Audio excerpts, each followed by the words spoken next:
Good morning all of you. आज हमारा topic है वैदिक कालीन बिहार। ठीक है, वैदिक काल के बारे में हम पढ़ेंगे बिहार के रिस्पेक्ट में। ठीक है, इंडियन हिस्ट्री के रिस्पेक्ट में तो हम लोग पढ़ते हैं, बट हम बिहार स्पेशल देख रहे हैं तो हम बिहार स्पेशल के रिस्पेक्ट में हम लोग पढ़ेंगे। तो जैसे मैंने इसका टाइम पीरियड मेंशन कर रखा है, ज़रूरी नहीं है टाइम पीरियड इसका, बस मैंने मेंशन कर दिया है। तो इससे पहले हम कौन कौन से टॉपिक खत्म कर चुके हैं एक बार मैं ब्रीफली आपको बता दूं। हमने पाषाण काल पढ़ लिया है। ठीक है, पाषाण काल हमने पढ़ लिया है। इसके पाषाण काल के जो 3 फेज थे, पूरा पाषाण काल, पूरा पाषाण काल, पूरा पाषाण काल, मध्य पाषाण काल, मध्य पाषाण काल, नव पाषाण काल, नव पाषाण काल। ठीक है, हमने पढ़ लिया है। ये हम तीनों सेक्शन देख चुके हैं। देन इसके बाद हमें क्या पढ़ना था, इसके बाद क्या आता है हमारा सिंधु घाटी। बट मैंने आपको जैसे पहले जब मैं सिलेबस डिस्कस कर रही थी तो मैंने आपको पहले ही बता दिया था कि सिंधु घाटी के साक्ष्य जो हमारे बिहार से नहीं मिले हैं, तो हमें तो बिहार के रिस्पेक्ट में हम सिंधु घाटी सभ्यता को नहीं पढ़ते हैं, बट इंडियन कॉन्टेक्स्ट में हम लोग पढ़ते हैं। ठीक है, तो हमारा नेक्स्ट टॉपिक क्या है? नेक्स्ट टॉपिक हमारा वैदिक कालीन बिहार, मतलब वैदिक काल के बारे में पढ़ेंगे। तो चलिए, वैदिक काल में सबसे पहले हम इसमें पढ़ेंगे, इसमें देखा जाएगा कि इसमें वैदिक काल में सबसे पहले हमें आर्यों के इतिहास की जानकारी मिलती है। ठीक है, ऋग्वेद में बिहार में रहने वाले क्षेत्र में जो लोग रहते थे उसे कीकट कहा जाता था। ठीक है, कीकट, कीकट। तो और जो कीकट कहा जाता था, और आर्य सबसे पहले जो आए थे वे वैदिक काल में ही यहाँ आए थे। मतलब बिहार में जो आगमन हुआ था आर्यों का, वो वैदिक काल में ही हुआ था। ठीक है, तो सर्वप्रथम बिहार में आर्यों का आगमन हुआ। ठीक है, विधे, मिथिला और उत्तर बिहार, मतलब इस वाले क्षेत्र में हमारा आर्यों का आगमन हुआ था। इस वाले क्षेत्र में मैंने मैप आपको लगाया है ताकि आपको दिक्कत ना हो, क्योंकि मैप आपके साथ साथ मैप चलता रहेगा, तो इससे आपकी क्या है ना, मैप के आपका कंसोलिडेटेड हो जाएगा मैप भी आपके माइंड में, तो आपको दिक्कत नहीं होगी। क्योंकि PYQ जब आप देखेंगे तो मैप से भी कम 3 से 4 क्वेश्चन आते हैं, चाहे वो कैसी भी क्वेश्चन क्यों ना, मिनरल से रिलेटेड और उद्योग से रिलेटेड, चाहे किसी से हो। 3-4 तो मैंने कम बोल दिए, ज़्यादा भी हो सकते हैं, डिपेंड करता है। और जो दूसरा, क्योंकि हम नदी से भी ये लोग पूछते ही हैं, मतलब विपसी नदी से भी पूछता है, वो भी हमारा डिस्ट्रिक्ट से ही लगा रहता है। तो इसलिए मैंने मेरे हर जो भी मैं बिहार स्पेशल करवाऊंगी वहाँ पर मैप तो आपको लगा ही रहेगा, तो इसके लिए आपको सहूलियत मिल जाएगी। ब्लैंक मैप रहेगा ताकि मैं आपको लोकेट करा सकूँ। तो आपको भी ऐसे ही ब्लैंक मैप बनाना है, हाथ से ड्रॉ करना है। तो आर्यों की जानकारी मिलती है हमें वैदिक काल में। ठीक है, सर्वप्रथम बिहार में आर्य आए थे। ठीक है, कौन से वाले क्षेत्र में थे? विधेय, मिथिला और उत्तर बिहार में आए थे। ठीक है, ये उत्तर बिहार, ये विधेय का क्षेत्र होता है, और यहीं पे हमारा गंगा का उत्तरी मैदान भी इसी भाग में है। ठीक है, फिर बिहार के विषय में सबसे पहले जानकारी हमने पढ़ लिया शतपथ ब्राह्मण ग्रंथ से मिलते हैं। जो किसका पार्ट है आप मुझे बताएंगे, क्योंकि लास्ट क्लास में मैंने ये करवा चुकी हूँ, इससे आपका रिवीजन हो जाएगा। देन इसके बाद क्या हुआ, ऋग्वेद में मगध को कीकट कहा गया। देखिए, जैसे मैंने बताया ना, कीकट कहा गया, तो बिहार में रहने वाले जो लोग थे उसमें उसको कीकट कहा गया। किस है? ऋग्वेद में। ठीक है, कीकट का मतलब क्या होता है? निम्न जाति के लोग। ठीक है, निम्न जाति के लोग को बोला गया इसमें। बिहार के विषय की जानकारी अथर्ववेद से भी मिलती है, जो गंगा के उत्तरी तथा दक्षिणी अथर्ववेद। ठीक है, अथर्ववेद से मिलती है, जो गंगा के उत्तरी तथा दक्षिण मैदानों का भी वर्णन करता है। ये गंगा का उत्तरी मैदान है और गंगा का ये दक्षिणी मैदान है। ठीक है, यहाँ से आती है गंगा। ठीक है, ये उत्तरी मैदान हो गई, दक्षिण मैदान, यहाँ से भी चली जाती है, गंगा का मैदान है। फिर ठीक है, फिर रामायण में विधेय के राजा जनक का जिक्र मिलता है। ठीक है, राजा जनक जो किसके, क्या सीता किसकी पुत्री थी? राजा जनक की पुत्री थी, जो यहाँ से विधेय।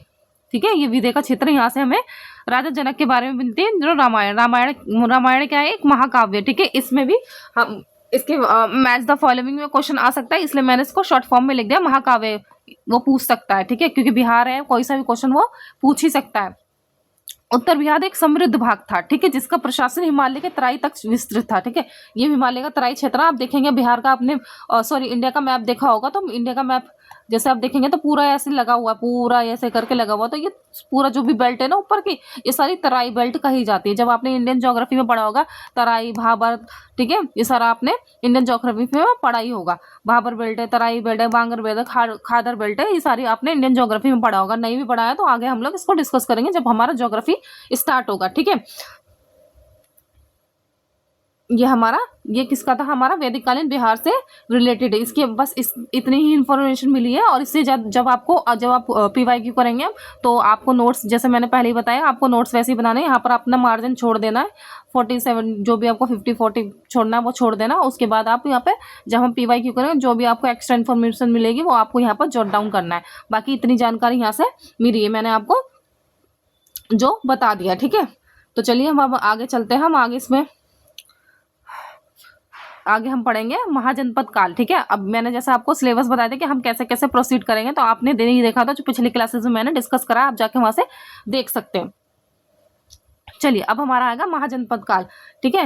महाजनपद काल तो इसका क्या है, ये 6ठी शताब्दी ईसा पूर्व में भारत में 16 महाजनपदों का उदय हुआ। इसकी जानकारी हमें कहाँ से मिलती है, जानकारी, ठीक है, 6ठी शताब्दी में, 6वीं शताब्दी में, ठीक है।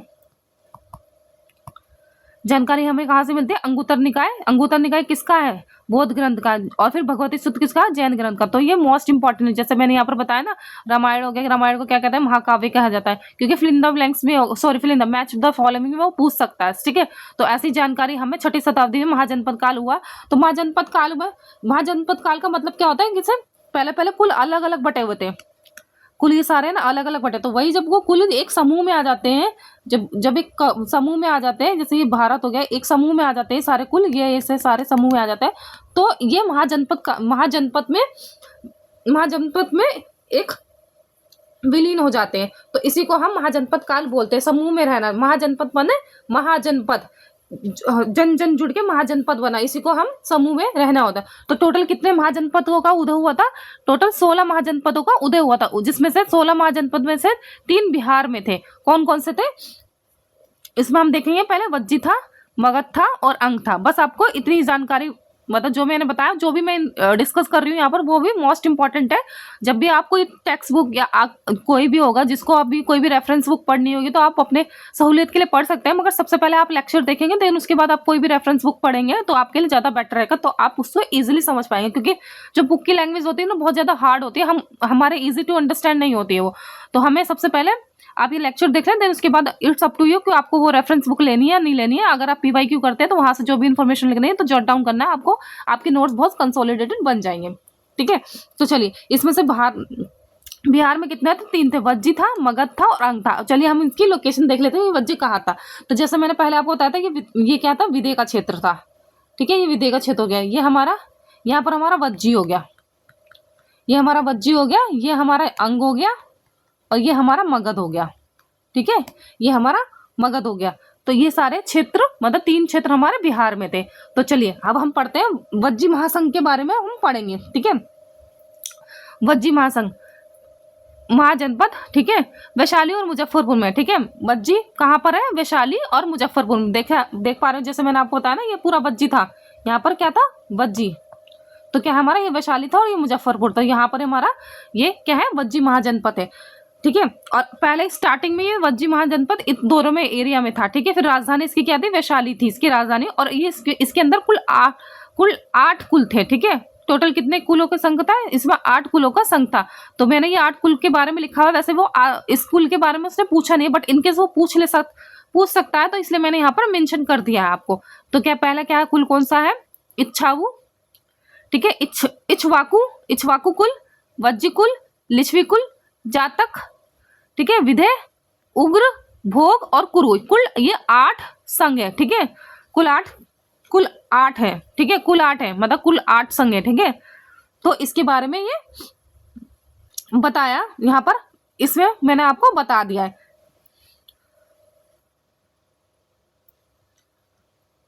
फिर उसके बाद हम देखेंगे लिच्छवी वज्जी में शामिल था, ठीक है। अब आप मैंने यहाँ पर मेंशन कर रखा है, तो क्या क्या है, ये वज्जी में शामिल था, लिच्छवी हमारा वज्जी महाजनपद में शामिल था। उसके बाद शामिल था विश्व का पहला प्रांत जिसमें गणतंत्र स्थापित हुआ, ठीक है। लिच्छवी एक ऐसा संघ था जिसमें एक गणतंत्र स्थापित हुआ था, कहाँ पर, लिच्छवी राज्य में, ठीक है। लिच्छवी कुल, मतलब संघ भी बोल सकते, कुल भी बोल सकते, जो भी। फिर वज्जी महाजनपद, ठीक है, वज्जी महाजनपद का कुंडलग्राम वैशाली, महावीर का जन्म हुआ, इसी वज्जी महाजनपद का कुंडलग्राम मतलब वैशाली, कुंडलग्राम कहाँ पड़ता है, वैशाली में महावीर स्वामी का जन्म हुआ था, ठीक है। ठीक है। अम्रपाली यहाँ की नर्तकी थी, ठीक है, इसको नगर वधू कहा जाता है। आपने कोई सीरियल देखा होगा यूट्यूब पे या कहीं पे भी, कुकू एफएम पे, तो नगर वधू की कहानी सबसे ज्यादा फेमस है। अगर आपने नहीं देखा तो आप देख सकते हैं। वैसे आपका इतना इतना इंपॉर्टेंट नहीं है, बस मैंने यहाँ पर जिक्र कर दिया क्योंकि इसने अपने पीवाईक्यू में पूछा है कि अम्रपाली जो नर्तकी थी वो कहाँ से बिलोंग करती थी, वज्जी महाजनपद से बिलोंग करती थी, ठीक है। तो सबसे खूबसूरत ये क्या थी, नगर वधू थी। कि जैन धर्म के वास्तविक संस्थापक कौन थे, हमारा महावीर स्वामी थे, ठीक है। तो यहाँ से हमारा महावीर स्वामी का जन्म हुआ।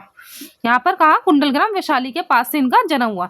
अब हमने वज्जी महाजनपद के बारे में देख लिया, ठीक है। जो जैन महास्वामी जो महावीर स्वामी जो जैन थे, जैन धर्म में कौन से तीर्थंकर थे, ये 24वें तीर्थंकर थे, ठीक है, 24वें तीर्थंकर थे, ठीक है। महाशिव यहीं पे इनका जन्म हुआ, 24वें तीर्थंकर थे, ठीक है। इसके बाद ये मैंने आपको यहाँ पर बता दिया। देन उसके बाद हम पढ़ेंगे अंग महाजनपद। इसमें और ज्यादा इंपॉर्टेंट नहीं है। अब हम पढ़ेंगे अंग महाजनपद। अंग महाजनपद क्या है, इसमें मुंगेर और भागलपुर, ठीक है। आपने देखा होगा ये यहाँ हमारा आता है मुंगेर, यहाँ आता है हमारा भागलपुर। तो यहाँ पर क्या था, हमारा अंग महाजनपद, जैसे मैंने आपको बताया, ठीक है। अंग महाजनपद वर्तमान में मुंगेर और भागलपुर में शामिल है। अंग महाजनपद की राजधानी क्या थी, चंपा शहर थी, ठीक है। चंपा शहर को अंग महाजनपद, और यहीं से क्या थी, चंपा शहर थी। तो इसी पे राजधानी, क्योंकि यहाँ से कोई चंपा नदी निकलती थी तो इसी के नाम पे इसका शहर पड़ा। तो जो चीनी यात्री थे ना, हेंगसंग, ये चंपा को, इसने चंपा शहर को क्या बोला, चेंगपो शहर बोला। तो ये क्वेश्चन ऐसा पूछ सकता है कि किस चीनी यात्री ने चंपा शहर को चेंगपो शहर बोला, तो किसने बोला था, हेंगसांग ने बोला। बस अंग महाजनपद में आपको इतना ही याद रखना है। कहा था, हमारा मुंगेर और ये भागलपुर में विस्तृत है। इसकी राजधानी कहाँ थी, चंपा राजधानी थी, और चंपा नदी यहीं से गुजरती थी, तो इसके नाम पे ही चंपा शहर रखा गया। जैसे आपने देखते नहीं कि किसी किसी नाम पे किसी भी रख देते हैं, तो उसी के हिसाब से इसका नाम रखा गया, ठीक है। चीनी यात्री कौन सा था, हेनसंग यहाँ पर आया था, तो हेनसंग ने क्या चंपा नदी को क्या बोला, चेंगपो बोला, ठीक है, चंपा शहर को। चलिए अब हम पढ़ते हैं मगध। ये सबसे ज्यादा मोस्ट इंपॉर्टेंट है मगध। इसी के मगध के बारे में ही हम आगे कंटिन्यू करेंगे, क्योंकि जो भी जैसे हर एक वंश, जितने भी वंश चलेंगे वो मगध के हैं, क्योंकि सबसे बड़ा राज्य मगध ही बनता है, ठीक है। मगध सबसे बड़ा, क्योंकि ये अपने में ही सबको विलीन कर लेता है। तो चलिए, मगध कहाँ तक विस्तृत है, ये गया मतलब पहले तो हम गया बोलते थे, अब गया जी बोल रहे हैं। ये हमारा गया है और यहाँ हमारा पटना है, ठीक है। गया और पटना में क्या था, मगध महाजनपद, ठीक है। गया, इसकी राजधानी क्या थी, इसकी राजधानी राजगीर भी थे और गिरिविच, इसको दोनों कोई भी बोलते, राजधानी बोल सकते, राजगीर बोल सकते हैं और गिरिविच भी बोल सकते हैं। और इसकी राजधानी जो पहाड़ियों से घिरी हुई थी सुरक्षा की दृष्टि से, ठीक है, पहाड़ियों से गिरी थी। अगर पहाड़ी से गिरी तो सुरक्षा की दृष्टि से पहाड़ी से गिरी थी, तो आक्रमण करने से पहले भी बहुत ही डिफिकल्ट था कि आक्रमण करा जाए अब पहले तो ये पटना में और गया जी में ये स्टार्टिंग में था, फिर धीरे धीरे करके इसमें जहानाबाद हो गया, अरवल हो गया, नवादा हो गया, औरंगाबाद भी इसमें शामिल हो गए थे, ठीक है। मगर स्टार्टिंग से ही पूछेगा तो गया और पटना हो गया। अगर वो पूछेगा अब कौन सा है, तो जहानाबाद, अरवल, नवादा, औरंगाबाद हो जाएगा, ठीक है। जहानाबाद यहाँ हो गया, अरवल यहाँ हो गया, नवादा यहाँ हो जाएगा, औरंगाबाद यहाँ हो जाएगा, ठीक है। तो हो गया। पुराणों और महाभारत के अनुसार मगध का सबसे प्राचीन वंश, ठीक है, कौन सा, बृहद्रथ वंश था। पुराणों और महाभारत के अनुसार, ठीक है, सबसे प्राचीन वंश मगध का कौन सा था, बृहद्रथ वंश था, ठीक है। और बृहद्रथ वंश के संस्थापक कौन था, बृहद्रथ ही था। मतलब इसने अपने नाम पे ही वंश की स्थापना की थी, और इसने अपनी राजधानी क्या बनाई थी, राजगृह इसने अपनी राजधानी बनाई थी। फिर इस बृहद्रथ के बाद कौन आया, बृहद्रथ के बाद आया जरासंध के बाद सहदेव, और इसका वंश का अंतिम शासक कौन था, रिपुंजय था, ठीक है। मतलब बृहद्रथ वंश का अंतिम शासक कौन था, रिपुंजय था। तो हमें ये रिपुंजय था। अब हमारा जो स्टार्ट होगा वो हम पढ़ेंगे इसके बृहद्रथ वंश से, हमने पढ़ लिया बृहद्रथ वंश, फिर इसके बृहद्रथ वंश के बाद हमारा शुरू होगा। और बृहद्रथ वंश के समय मगध की राजधानी क्या थी, जैसे आपने मैंने बताया ना क्या होती, ये बृहद्रथ वंश ने स्थापित किया, इस संस्थापक इसका बृहद्रथ वंश है, तो इसी ने स्टार्ट कर, तो इसकी राजधानी क्या, राजगिरी या गिरिविच, कुछ भी दे सकता है, ठीक है। और ये पुराण और महाभारत के अनुसार भी था, और ये बौद्ध ग्रंथ के अनुसार भी था, ठीक है। बौद्ध ग्रंथ के अनुसार भी सबसे पुराना वंश कौन सा, बृहद्रथ वंश भी था, ठीक है।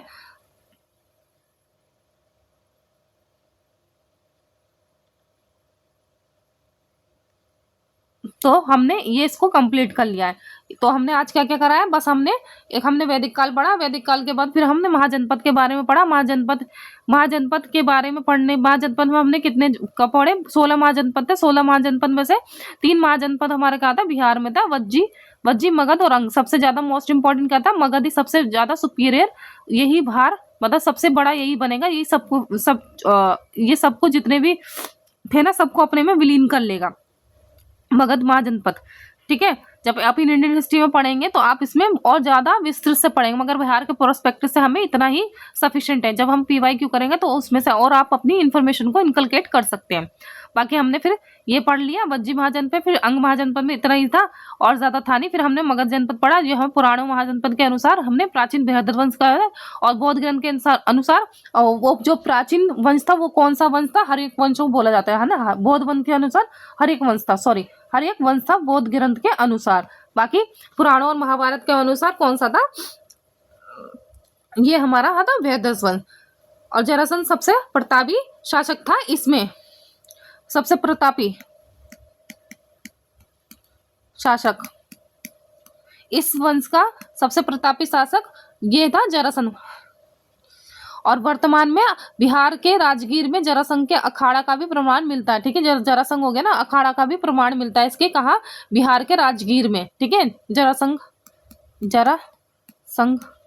का अखाड़ा। ठीक है, इसके बारे में बोला जाता है कि जरासंध किसी से भी हारता नहीं था, ये हमेशा हर किसी से जीतता था। बट जब इसका युद्ध भीम से हुआ था तो भीम ने जरासंध को हराया था। ठीक है, भीम ने तो ये किसी से हारता नहीं था, मगर भीम ने इसको हराया था। भीम ने, ये एक्स्ट्रा इन्फॉर्मेशन है, बस याद रखना, इनकेस कोई क्वेश्चन आता है तो हम इसको मतलब हम इसको कर सके, हमें, क्योंकि हम जब हम PYQ सॉल्व करेंगे तो उससे आपको अंदाजा मिल जाएगा। बट जब हम क्वेश्चंस देखते हैं ना PPSC के क्वेश्चन कहाँ से पूछ रहा है, तो हमें है ना उसको, तो हमें सारी चीजें है ना कवर करनी पड़ती है इसके अनुसार। ठीक है, तो हमें वो करनी पड़ती है। जैसे मैंने बौद्ध और जैन का अनुसार मैंने आपको बताया, वो जो बौद्ध के अनुसार बताता है हर्यक वंश, वो जैन के अनुसार भी हर्यक वंश है। बट अगर वो पूछे सबसे प्राचीन, अगर वो पूछता है, अगर कुछ नहीं लिखता है तो हर्यक वंश होगा, अगर वो लिखता है बौद्ध और ग्रंथ के अनुसार तो हम हर्यक वंश होता है। अगर वो कुछ नहीं लिखेगा तो वो, अगर वो मेंशन कर देगा कि पुराणों और महाभारत के अनुसार कौन सा होगा मगध का सबसे प्राचीन वंश, तो हम बृहद्रथ वंश बोलेंगे। अगर वो बोलता, अगर कुछ नहीं लिखता है तो हम हर्यक वंश लिखेंगे। ठीक है, हर्यक वंश, तो हर्यक वंश को किसने सबसे प्राचीन वंश बोला है, बौद्ध और धर्म के, बौद्ध धर्म और जैन धर्म ने इसको बोला है। बस आपको ये 2 चीज याद रखनी है, बाकी इसमें इतना ही है। और बाकी जो हम नेक्स्ट हमारा जो स्टार्ट होगा वो हमारा स्टार्ट होगा, उसके बाद हमारा कौन सा वंश चला था, ये बृहद्रथ वंश चल रहा था, इसके बाद हमारा आएगा हर्यक वंश आएगा। ठीक है, हर्यक वंश आएगा। मैं एक बार इसको बता दूं, इसके बाद हम मगध पढ़ेंगे, तो मगध के अंदर कौन कौन से वंश आएंगे मैं एक बार आपको लिख देती हूँ, सो दैट आपको आपके माइंड में एक तस्वीर, मतलब एक खाका तैयार हो जाएगा, जिससे आपको आसानी रहेगी कि हमें और कौन कौन से वंश के बारे में पढ़ना है। ठीक है, तो चलिए मैं इसको लिख देती हूँ, 1 मिनट पेन चेंज कर लेती हूँ मैं। अब हम पढ़ेंगे जो हमें मगध के प्रोस्पेक्टिव से ही पढ़ना है, मगध। ठीक है, क्योंकि मगध ही सबसे सुपीरियर बनेगा और यही राज भी करेगा। ठीक है, मगध के अंदर जितने हैं यही राज करेंगे। ठीक है, बाकी तो जो वज्जी हो गया, अंग हो गया, सारे छोटे छोटे हैं। तो हम मगध के अंदर कितने वंश स्थापित हुए हैं उसको हम एक बार देख रहे हैं। ठीक है, तो हम पहले देखेंगे कौन सा हुआ, बृहद्रथ वंश। देन उसके बाद आया, हमने ये देख लिया, फिर आया हर्यक वंश। इसका टाइम पीरियड ज्यादा जरूरी नहीं है, बट आपको बस इसका हायरार्की देखनी है। ठीक है, टाइम पीरियड तो पूछता नहीं है, बट आपने PYQ देखा होगा तो उसने पूछता है कि हाँ शिशुनाग से कर्ण वंश से इससे पहले कौन सा वंश आया, तो टाइम पीरियड रखने की ज्यादा जरूरी है, क्योंकि हमारा जो टाइम पीरियड कोई फिक्स नहीं है। आप किसी भी किताब में पढ़ेंगे ना, हर किसी किताब में ना आपको वेरिएशन मिलेगा, तो इसलिए टाइम पीरियड के आप तो टाइम पीरियड के पीछे नहीं भागना है। ठीक है ना, बस मैं थोड़ा सा मेंशन कर देती हूँ। जो हमारा हर्यक वंश था वो हमारा 544 से लेके 412 ईसा पूर्व था। ठीक है, देन हर्यक वंश के बाद आया हमारा शिशुनाग वंश। एक क्वेश्चन आता ही है, शिशुनाग वंश कौन सा, 412 ईसा पूर्व से लेके 344 ईसा पूर्व तक, ठीक है। देन उसके बाद हमारा आया नंदवंश। नंदवंश नंदवंश हमारा है 344 ईसा पूर्व से लेके 321 ईसा पूर्व, ठीक है। देन इसके बाद आया हमारा मौर्य वंश।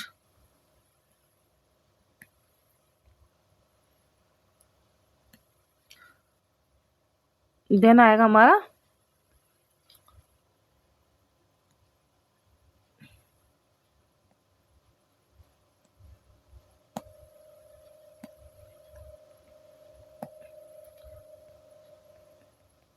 मौर्य वंश, ठीक है। यहीं से चंद्रगुप्त मौर्य की, यहीं से जो होगा हमारा मगध और भी ज्यादा सुदृढ़ हो जाएगा, ठीक है। नंदवंश मतलब नंदवंश का अंतिम शासक कौन था, कौन सा था अंतिम शासक था नंदवंश का, घनानंद, ठीक है। नंदवंश का जिसको चाणक्य, जिसने चाणक्य के द्वारा चंद्रगुप्त मौर्य ने अपने उससे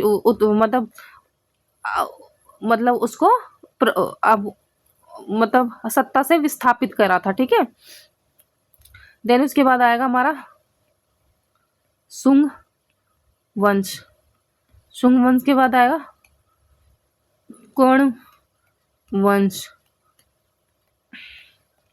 कर्ण वंश के बाद आएगा हमारा कुषाण वंश। फिर आएगा गुप्त वंश। फिर हमारा आएगा पाल वंश, ठीक है। तो इसमें हमारा जो भी आएगा ना, हम इसमें जितने भी शासक होंगे वो हम उसके बारे में देखेंगे। जैसे फॉर एग्जांपल बृहदत्त वंश में कौन कौन सा था, मैं को आपको बता दूं, जब हम करेंगे तो हम वो करेंगे, ठीक है। बृहदत्त वंश में कौन कौन सा आया था, एक तो बृहदत्त खुद ही था, ठीक है। फिर बृहदत्त के बाद जरासंध आया, जो मैंने बताया आपको सबसे प्रतापी शासक था। देन उसके बाद रिपुंजय कौन सा था, रिपुंजय लास्ट रूलर था, ठीक है। लास्ट रूलर हमारा रिपुंजय था। फिर हर्यक वंश आया, हर्यक वंश में कौन सा था, बिंबिसार, बिंबिसार।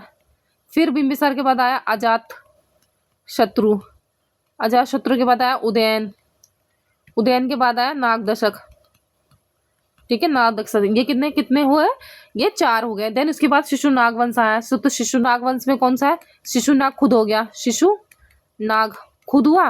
देन उसके बाद शिशुनाग के बाद कालाशोक आया, कालाशोक के बाद फिर नंदीवर्धन आया। नंदीवर्धन कौन था, लास्ट रूलर हमारा नंदीवर्धन था। फिर नंदवंश आया। नंदवंश कौन सा था, नंदवंश में पहला पद्मनंद, ठीक है, महापद्मनंद, ठीक है। देन उसके बाद धनानंद, धनानंद को ही चाणक्य ने, चंद्रगुप्त मौर्य ने चाणक्य की सहायता से उसको सत्ता से विस्थापित करा, ठीक है। नंदवंश का था धनानंद। तो फिर इसके बाद हमारा स्टार्ट होता है मौर्य वंश। सबसे मोस्ट इंपॉर्टेंट हमारा ये मौर्य वंश है। मौर्य वंश में ये आएगा हमारा चंद्रगुप्त मौर्य, फिर बिंदुसार, फिर अशोक, फिर बृहद्रथ। फिर उसके बाद आएगा शुंग वंश। शुंग वंश में आएगा पुष्यमित्र शुंग, अग्निमित्र, फिर देवभूति आएगा। देवभूति इसके लास्ट रूलर था। देन शुंग वंश के बाद आया हमारा कर्ण वंश। कर्ण वंश में आएगा वसुमित्र, देन सुशर्मा, सुशर्मा हमारा लास्ट वंश था। फिर आया कुषाण वंश। कुषाण में कुजुल कडफसिस, देन कनिष्क आया। इसमें 2 शासक थे। देन उसके बाद हमारा गुप्त काल। गुप्त काल में बहुत सारे शासक थे, ठीक है। जैसे बहुत सारे थे, जैसे श्रीगुप्त था, श्रीगुप्त, हम इसके बारे में पढ़ेंगे, बस मैं आपको बता रही।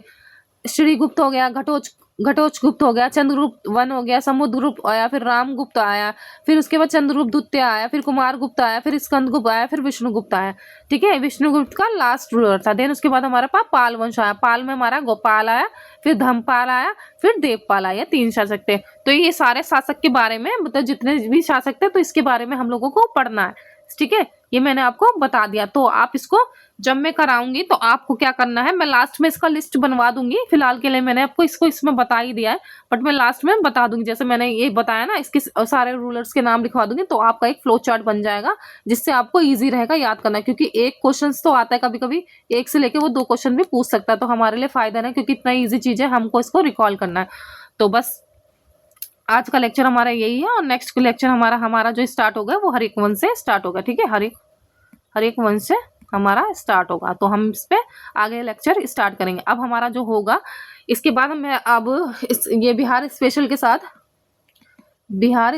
साथ हमारा साइंस, अब मैं साइंस का स्टार्ट कर दूंगी, ठीक है। साइंस का आएगा, देन उसके बाद हमारा MCQ, सॉरी एमसीक्यू क्या बोलूं, पीवाईक्यू स्टार्ट होगा। ठीक है, तो अभी मेरे फादर की तबीयत थोड़ी सी खराब थी, तो उस कारण में अब हॉस्पिटल के चक्कर काटने पड़ रहे थे, तो मैं वीडियो नहीं बना पा रही थी। बट अब कल से वीडियो सारी रेगुलर आएगी। हाफ एन आवर की भी हो सकती है और हाफ एन आवर से ज़्यादा भी हो सकती है, क्योंकि हमें जल्दी जल्दी कोर्स अपना कंप्लीट करना है। ठीक है, क्योंकि हमें कोर्स कंप्लीट करना है, तो मैं पीपीटी के थ्रू ही पढ़ाऊंगी, या पीपीटी के थ्रू ही पढ़ाऊंगी या पीडीएफ के थ्रू पढ़ाऊंगी, जिससे जल्दी जल्दी हमारा सिलेबस कंप्लीट हो जाए और हम रिवीजन भी कर सके और हम पीवाईक्यू की प्रैक्टिस भी कर सके। तो चलिए आज के लिए इतना। कल से पर डे मेरे ख्याल से पर डे 4 वीडियोस आएगी। ठीक है, 4 वीडियोस में बिहार स्पेशल की आएगी, बीएस, और बीएस की आ जाएगी, फिर साइंस की आ जाएगी, साइंस के बाद पीवाईक्यू की आएगी। पीवाईक्यू जो वही रहेगा जो हम इसको कवर करते रहेंगे, मतलब जो हमारा टॉपिक खत्म हुआ उसके हम पीवाईक्यू लगाएंगे, सो दैट आपको रिवीजन भी हो जाए और आपको देख भी लें कि हाँ जो हमने पढ़ा है वो रिलेवेंट है कि नहीं है, रिलेवेंट है या नहीं है। और इसके साथ हम अपना जो स्टार्ट करेंगे नेक्स्ट हमारा होगा मॉडर्न हिस्ट्री। ठीक है, मॉडर्न हिस्ट्री में मैं सोच रही हूँ, मैं मॉडर्न हिस्ट्री में मैं 1857 से स्टार्ट करके 1947 तक पहले इसको कवर करा दूं, सो दैट क्या है ना, ये कवर हो जाएगा हमारा। तो ये सबसे मोस्ट इम्पॉर्टेंट हमारा यही है, मोस्ट इम्पॉर्टेंट हमारा 1857 से लेके 1947 से हमारा ये स्टार्ट होगा, क्योंकि मोस्ट इम्पॉर्टेंट हमारा यही है, क्योंकि यहीं से हमारे क्वेश्चंस यहीं से बनते हैं, क्वेश्चन सारे यहीं से बनते हैं। तो बताइए आपकी क्या राय है, आप मुझे कमेंट कर दीजिए, कमेंट करके बता दीजिएगा कि हाँ मैं यहीं से स्टार्ट करूं या स्टार्टिंग से स्टार्ट करूं, क्योंकि एंशिएंट हो गया, एंशिएंट और मीडिएवल। ठीक है, मीडिएवल ये हम मॉडर्न के बाद करेंगे, क्योंकि यहाँ से क्वेश्चंस आते हैं बट इतना नहीं आते जहाँ से मॉडर्न से आते हैं। तो हमें अपना सारा जो भी इम्पोर्टेंट एरिया है उसको हमें कवर करना है पहले, ताकि हम अपनी जो एक हम अपना सेफ साइड है ना, उसको हम सिक्योर कर पाए। इसलिए मैं चाह रही हूँ जो जो इम्पोर्टेंट है पहले कराऊँ, मैं छोड़ूंगी कुछ भी नहीं, कराऊंगी मैं आपको सारा है, मगर जो इम्पोर्टेंट है पहले हम उसको कंप्लीट कर लें, देन उसके बाद जो रहता है ना रेस्ट में हम उसको फिर करेंगे, जिससे हमारा माइंड रिलैक्स रहेगा और हम अच्छे से परफॉर्मेंस कर पाएंगे एग्जाम में। तो हमारा मेन मोटिव क्या है कि एग्जाम हमारा अच्छा हो, मेन टारगेट हमारा एग्जाम है। हमें कोई पीएचडी होल्डर नहीं बनना है, कि हमें से महारत हासिल करनी है, हमें बस एग्जाम निकालना है, बाय हुक बाय क्रुक, कैसे ना कैसे करके हमें बस एग्जाम निकालना है, चाहे हमें उसके लिए कुछ भी करना पड़े। तो चलिए आप बताइए मुझे मॉडर्न हिस्ट्री का या ज्योग्राफी का। ठीक है, ज्योग्राफी स्टार्ट करें, जियो बीएस तो चल रहा है हमारा, देन हमारा साइंस स्टार्ट हो जाएगा और फिर पीवाईक्यू हम करेंगे।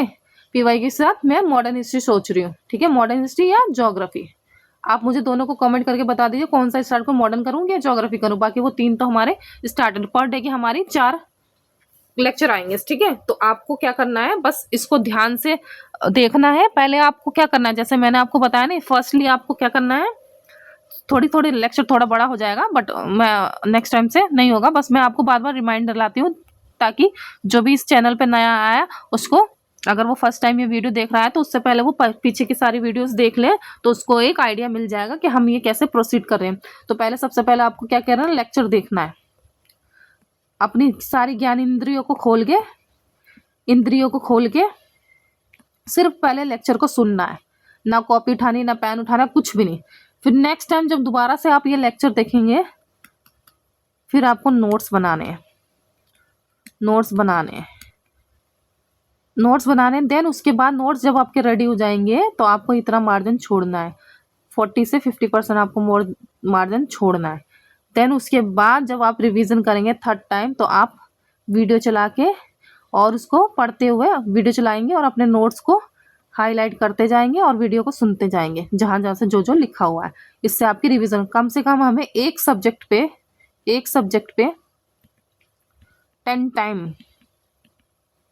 10 टाइम रिवीजन चाहिए, सो दैट